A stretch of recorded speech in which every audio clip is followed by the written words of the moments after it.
Many problems that human beings are suffering is simply because we have lost that awareness as to how to be in sync with the many forces. If you become in rhythm with life, you will also wake up somewhere after 3 a.m.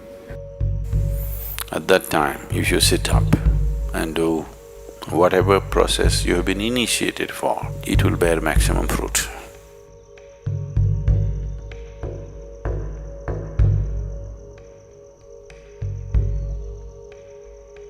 In the way the planet is spinning and what is happening, something very fundamental changes somewhere between 3:20 to 3:40. This is called Brahma Muhurtam. This is relevant only up to 33 degrees latitude. Your system, human system, functions in a certain way. It is a possibility. So, there has been an awareness about making use of this possibility. Your life is a product of many things that we call as the universe, many things that we call as existence. So we are a consequence of a certain phenomenal happening that we call as cosmos.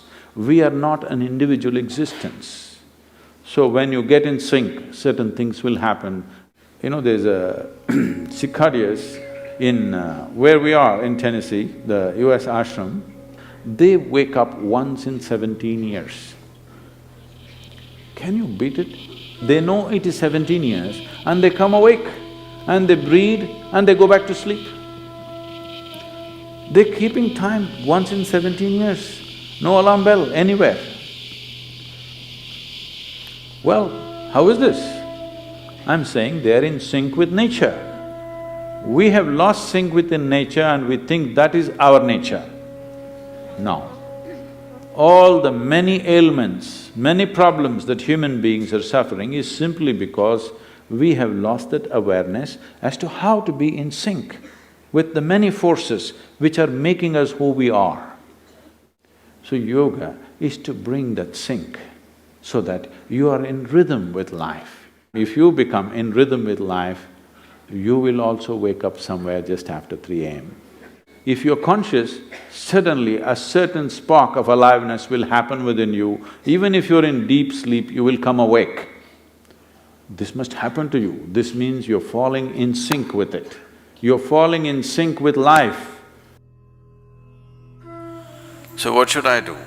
Should I meditate? Should I do a kriya? Doesn't matter what. You must do a process for which you have been initiated for. Because initiation means you were not just taught a practice, it was introduced into your system, it was implanted in your system. So whatever, if there is a life seed within you, if you're awake at Brahma Muhurtam and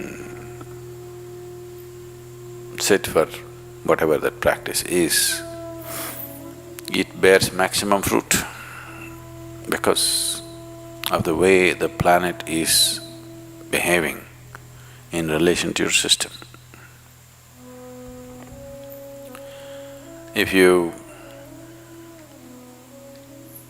become aware in a certain way, a certain level of awareness is achieved within you, you will see, you will simply know when that time is. If you go to bed at the right time, you don't have to look at your watch. You will always know when it is 3:40, because the body will behave in a different way. At that time, if you sit up and do whatever process you have been initiated for, not what you picked up from a book, it will bear maximum fruit. The seed will get the necessary support at that time for it to sprout or spurt up more rapidly than at other times. This is only for the initiated.